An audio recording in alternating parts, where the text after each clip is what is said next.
The end of 1999 felt less like a market and more like a certainty. The NASDAQ Composite Index was a rocket, gaining over 85% for the year, and the air itself seemed to crackle with digital electricity.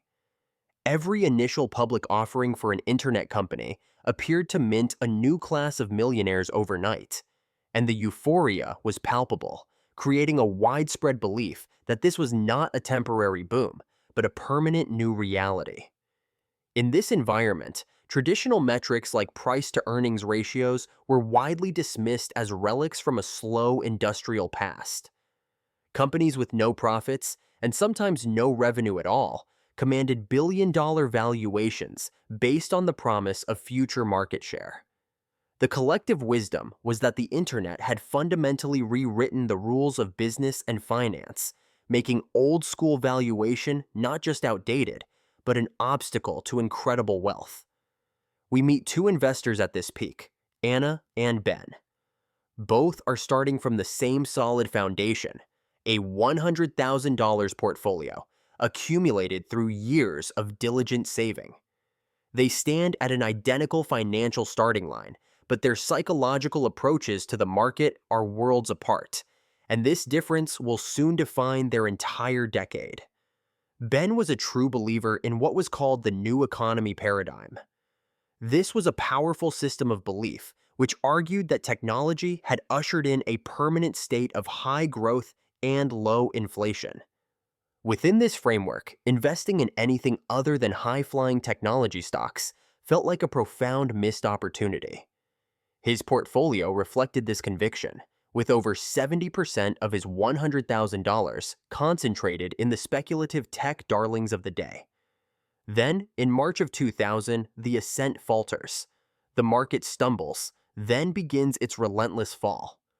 At first, the downturn is dismissed as a healthy correction, but the drops become steeper.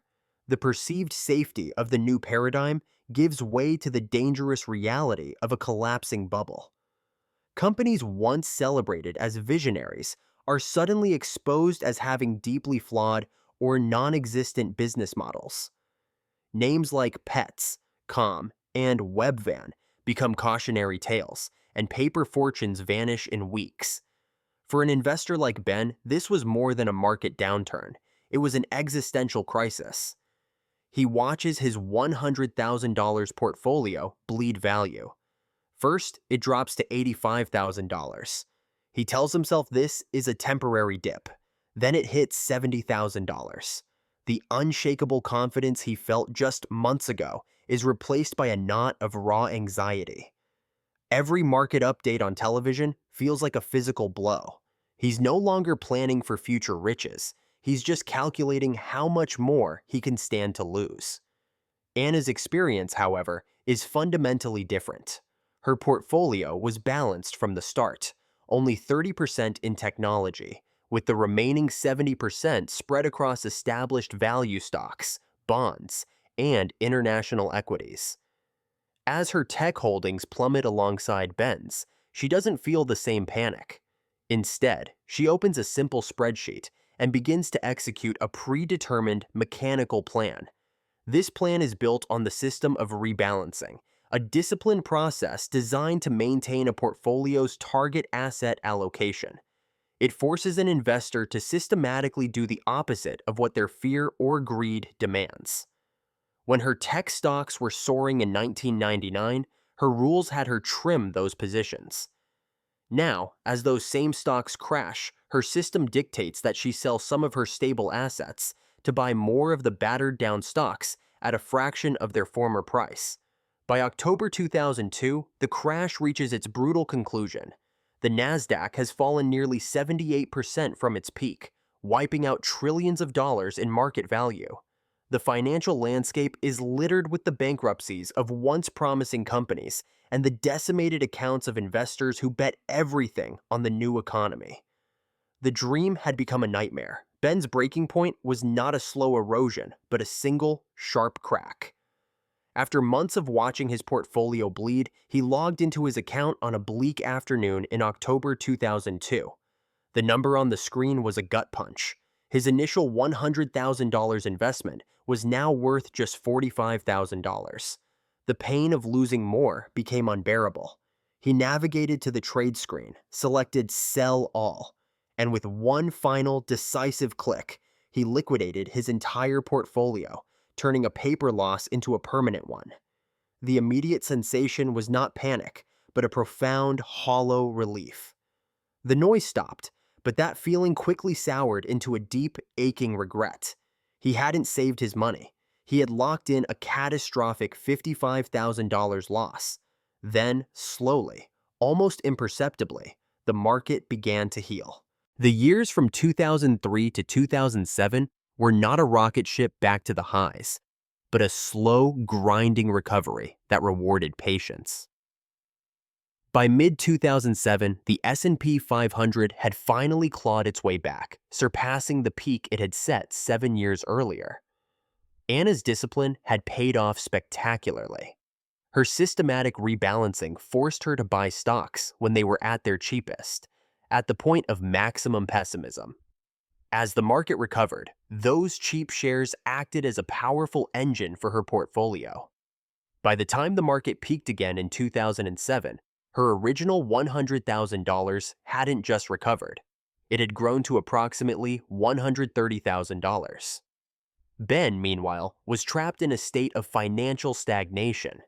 His $45,000 sat in a low-yield savings account, paralyzed by the fear of getting back in at the wrong time. He had missed the entire rebound. The market had recovered, but his personal wealth had not. Just as a fragile confidence returned, a new threat was brewing. This time, the problem wasn't in tech stocks, but in the housing market.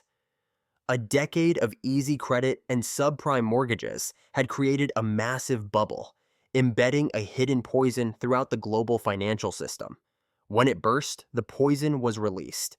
For Anna, the crash of 2008 was a terrifying echo of 2000, but faster and more violent. Her portfolio, which stood at $130,000, began to plummet.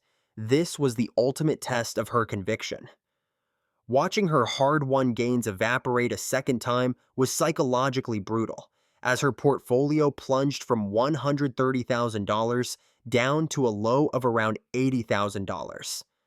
The argument that this time is different was deafening, yet she followed the procedure. Her investment plan, written in a time of calm, was her only guide through the storm.